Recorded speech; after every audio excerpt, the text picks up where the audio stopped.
Bienvenidos chicos a la clase de histoembriología. Como una pequeña introducción a esta clase, estaremos abarcando todo lo que cuenta o consta de nuestros tejidos orgánicos e inorgánicos. Algunas de las clases ya las hemos abarcado en lo que es fisiología humana, pero igual las estaremos recordando acá para que no se nos olviden un poquito. Además, vamos a ver todo lo que concierne al desarrollo humano desde el momento de nuestra fecundación hasta que nacemos, desarrollamos y obviamente llegamos a una etapa de la vida como es la senectud. La primera clase el primer contenido de la clase, lo que vamos a estar abarcando hoy es lo que es la célula. Recordemos que es la unidad anatómica funcional de los seres vivos. Pueden aparecer aisladas o agrupadas, formando organismos pluricelulares. Entonces, rememorando un poquito de todo lo que era fisiología, recordábamos que a partir de la creación de la célula nosotros podíamos desarrollar, comenzando desde el momento de que se forma nuestra genética. O sea, ya sabemos cuáles son nuestras bases genéticas, lo que va a contener esto, la información, la de nuestros papás, la de nuestras mamás. Entonces, estas mismas células se unen para formar una sola. Y dentro de las características tenemos que están rodeadas de una membrana celular o plasmática. Estas pueden separarse al exterior con el interior.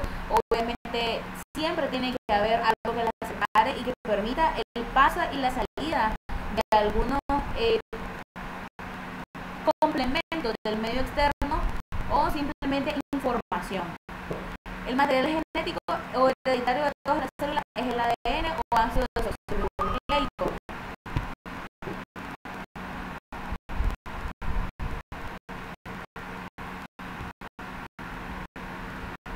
Con lo del ácido desoxirribonucleico tenemos las 5 bases nitrogenadas de lo que es el ADN, que ya lo habíamos abarcado anteriormente en fisiología humana.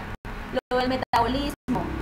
Habíamos dicho de que cada célula necesita tener energía para que ésta pueda o moverse de algún lado o simplemente reproducirse. En la diferenciación es que nunca vamos a tener las mismas células en el organismo, sino de que las células de mis músculos no van a ser igual a las de mi cerebro o a las de mi hueso. La señalización química, que es donde las células responden a estímulos químicos y físicos y que suelen interactuar y comunicarse entre sí. ¿Cuál es este método químico y cuál es este método físico donde ellos pueden interactuar? El químico fácil, la sinapsis. Cuando nosotros tenemos un estímulo que baja a través de la célula y ellas envían una señal, o sea, como lo que son los factores hormonales, los factores endócrinos, etcétera. Y con los medios físicos es que si nosotros nos exponemos a altas temperaturas, entonces nuestras células están reaccionando, pero si estamos a bajas temperaturas, ellas también van a mandar el mismo estímulo y nos van a decir: no podemos estar en un ambiente tan frío porque no estamos preservando nuestra vida. Como ocurre en los organismos pluricelulares que tienen muchas células, cuenta de muchas células que no tienen que ser las mismas, sino que, como les decía anteriormente, cada célula tiene su función y de cada organismo que tenemos en nuestro cuerpo, cada órgano, cada parte elemental de nuestro cuerpo tiene sus células propias. Complejo a través de las hormonas, los neurotransmisores y los factores de crecimiento. Dentro de las propiedades tenemos que la primera propiedad es que muestran complejidad y organización elevada en términos de orden y de regularidad, o sea que los condrocitos no pueden pasar del lugar donde ellos están a otra célula, o los osteoclastos, que son propios de los huesos, al igual que los condrocitos, ellos no van a migrar a lo que es un músculo, sino que se quedan dentro de la matriz ósea o simplemente dentro de nuestro hueso. Poseen un programa genético y los recursos para aplicarlo. Cuando mencioné lo del ADN, que teníamos nuestras 5 bases nitrogenadas, recordemos la adenina, guanina, citosina, uracilo, la timina, ellas obviamente existen entre sí, pero ellas nunca jamás se van a combinar. Se combinan en el momento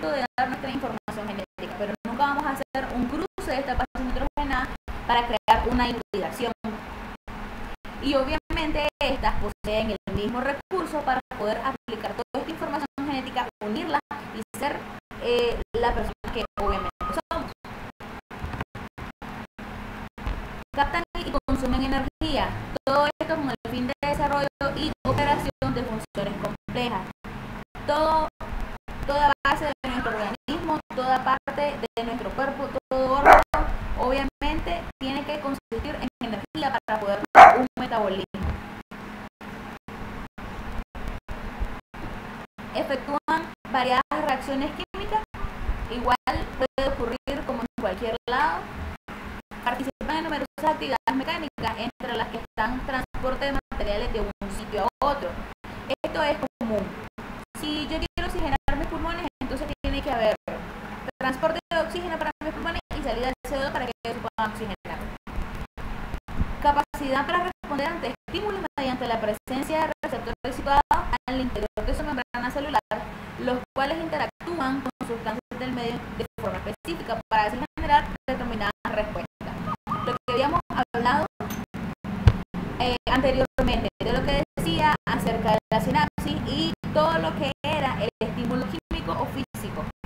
Si yo quiero que mi célula reaccione a algo, mi hipotálamo tiene que bajar una acción ya sea hormonal o no hormonal, que sea simplemente química, para que mis células se estimulen y estas puedan trabajar.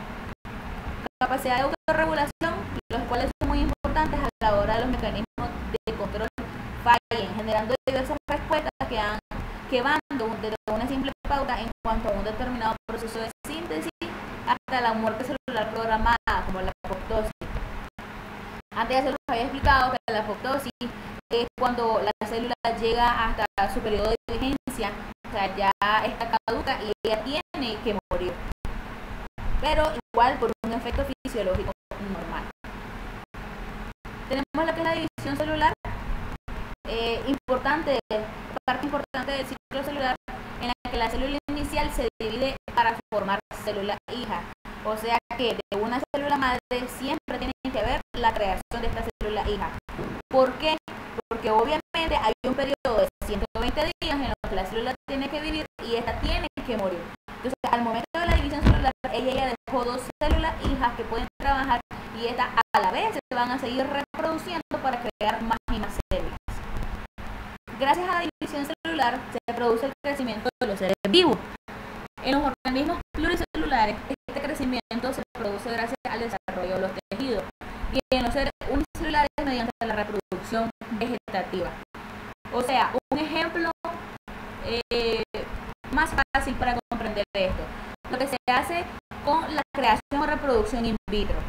Estas no van a crecer en un ambiente ya sea hostil o no hostil, que se tiene que estar creando una inmunidad o simplemente acostumbrándose a un medio externo, a una que es in vitro y que sabe de que ella va a crearse simplemente ahí, que no va a haber ningún otro factor que la esté dañando o que pueda haber algo que a través de su crecimiento pueda o no pueda cambiar su forma de reproducirse. Las células hijas de la división celular en el desarrollo temprano embrionario, contribuyen de forma desigual a la generación de los tejidos adultos. En los tipos de reproducción tenemos tres reproducciones básicas. La bipartición, que es cuando se divide la célula madre en dos hijas, lo que estábamos hablando anteriormente. Cada nueva célula es un nuevo individuo con estructuras y funciones idénticas a la de la célula madre. La gemación, que es la segunda tipo de reproducción, se presenta cuando un nuevo individuo se produce a partir de yemas. En una zona o varias zonas del organismo progenitor se produce una invaginación, o sea, por fuera, o yema que se está desarrollando. Y en un momento dado sufre una constricción en la base y se separa del progenitor, comenzando su vida como un nuevo ser. O sea que a raíz de que la célula madre se dividió creando una nueva célula hija, esta en sí va a desarrollar sus propias habilidades. Ella no va a regresar hasta el momento de decir, bueno, yo tengo las mismas habilidades de mi progenitor, del que me creó. No, esta va a ser con su propia información genética por fuera de donde estaba desarrollándose. Y en la esporulación, que es en el proceso de diferenciación celular para llegar a la producción de células reproductivas dispersivas de resistencia llamada espora. Esto se lleva a cabo la división del núcleo en varios fragmentos y que por una división celular asimétrica, una parte del citoplasma rodea un núcleo dando lugar a las esporas. Procesos de división celular. 3 procesos. En el primero, lo que es la interfase que está preparando la célula para ser dividida. Lo que va a hacer la interfase es acondicionar a la célula, darle el área o el momento en donde ella se va a reproducir. Después pasa a lo que es la mitosis, que es la forma de división celular en la que las células eucariotas se dividen. Una célula que ha adquirido determinados parámetros o condiciones de tamaño, ya sea volumen, almacenamiento de energía, lo que sea, típicamente en lo que es el metabolismo, que nosotros tenemos que agarrar energía para poder trabajar o hacer nuestras funciones. Factores medioambientales, si hay un factor hostil donde la célula va a crecer, ella va, sí puede que llegue a crecer, pero siempre va a haber algo que la determine y le esté diciendo no puedes crecer aquí, o va a tener algún daño genético a largo plazo. Puede replicar totalmente su dotación de ADN y dividirse en 2 células hijas, que normalmente van a ser igual. Ambas de estas células serán diploides, que tienen 2 membranas, y haploides, que puede ser de 2 o más, dependiendo de la célula madre. Si la célula madre consta de poder reproducirse y dar más de dos células, puede hablarse de que esto ya es una telofase. Y en la meiosis, que es la división de una célula diploide en 4 células haploides. Esta división celular se produce en organismos multicelulares, o sea que como humanos nosotros somos organismos multicelulares. ¿Por qué? Porque no todas las células que tenemos son de un determinado órgano. Cada órgano tiene sus células, cada órgano las desarrolla y cada órgano hace que la célula, tras 120 días de haber dado todo lo que era su funcionalidad, estaba a recibir una apoptosis. Después se da esto, lo de la reproducción multicelular para producir gametos haploides que puedan funcionarse después para formar una célula diploide llamada cigoto en la fecundación. Lo que sucede cuando nosotros tenemos en el proceso de la reproducción sexual, en donde el espermatozoide va a fecundar al óvulo y este va a crearnos una nueva vida. Tenemos algunas de las células especializadas. Ya les hablaba anteriormente de que no solo tenemos órganos en nuestro cuerpo, sino que tenemos hueso, músculo, en nuestro cerebro también hay células especializadas que trabajan a través de los axones y dan todo lo que son prácticamente nuestra vida y todo lo que hemos vivido a lo largo de nuestra existencia. En el primero tenemos el ameloblasto, que son células encargadas de la formación y organización del esmalte dental. Posee una prolongación con la cual secreta el esmalte y esta prolongación es llamada proceso ameloblástico o proceso de Thomas. Esto quiere decir que cuando nosotros tenemos caries en los dientes, hay una respuesta fisiológica anormal de los ameloblastos. ¿Por qué? Si nosotros lo traducimos a nuestro lenguaje normal, si hay una parte que te está reproduciendo esmalte dental y tú estás comiendo a cada rato dulces o confites y esto te está desgastando tu esmalte hasta tal punto de que penetre la caries hasta la raíz del diente, entonces quiere decir que no hay una producción normal de ameloblasto que te impida que la caries penetre dentro de la raíz del diente. El odontoblasto, que es una célula pulpar muy diferenciada, su estudio se ve limitado por la dificultad en la obtención de cultivos celulares viables. Esto es la dentogénesis, es decir, la producción de dentina, la sustancia bajo el esmalte dental, que además de los ameloblastos protege todo lo que es el cuerpo de nuestro diente. el cementoblasto. Obviamente, como su nombre lo dice, célula formadora de cemento dental, que obviamente este es el que solda o cubre todo lo que es la matriz de nuestros dientes. En los odontoclastos se dice que es un tipo celular grande y multinucleado, o sea, que no tiene solo un núcleo, por eso es que se puede adherir fácilmente al cuerpo del diente, semejante a los osteoclastos, cuya función es reabsorción fisiológica de los distintos tipos de matriz mineralizada del diente. Además de que sirve como método de reforzamiento, ellas igual sirven como proceso de cubrimiento ante todo lo que nosotros ingerimos o masticamos.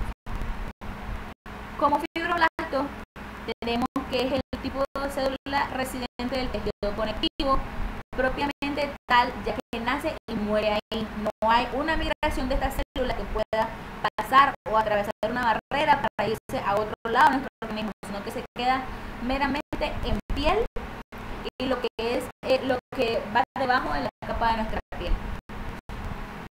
Sintetiza fibras y mantiene la matriz extracelular del tejido de muchos animales.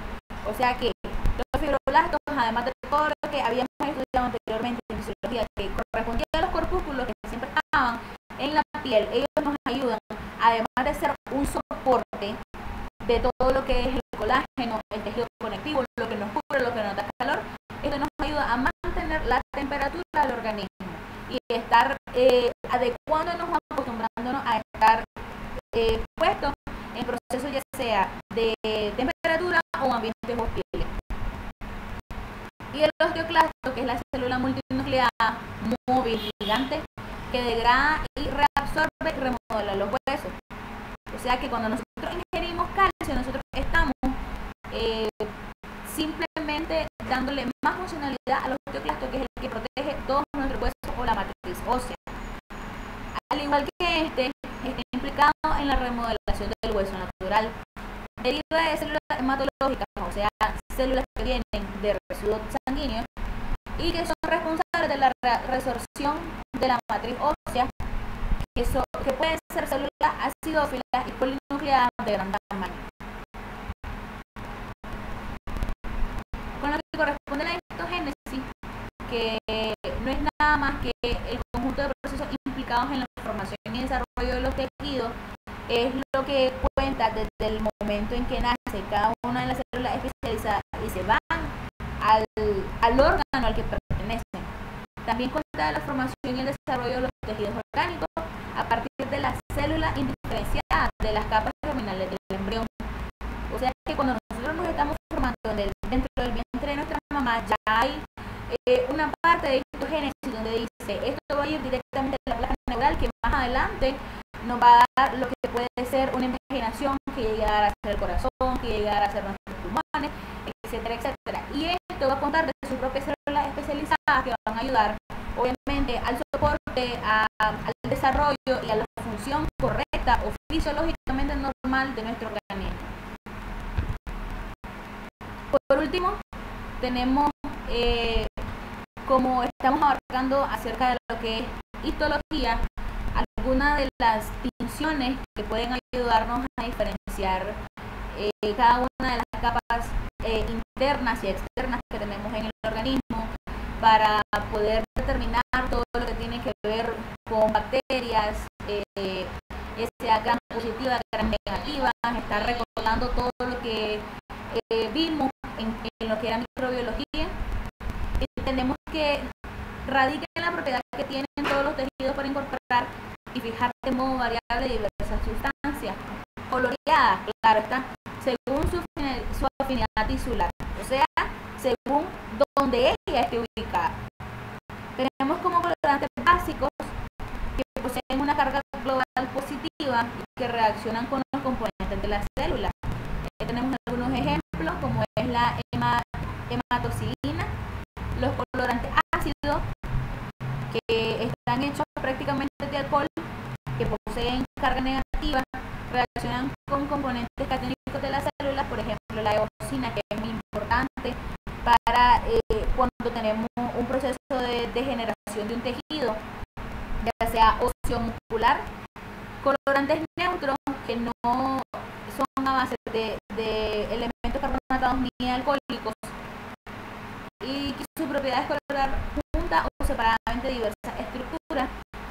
Los metacromáticos, que puede ir acá a lo que es el ácido de metileno, etcétera, colorantes indiferentes que no poseen carácter ácido, básico, salino, que colorean mediante impregnación, o sea que no hay necesidad de irnos a un microscopio y colorear con un hisopo la parte del tejido que queremos analizar, sino que meramente esto es simplemente poner una impregnación poca o básica dentro del tejido que vayamos a analizar para que ésta se pueda colorar y se ramifique.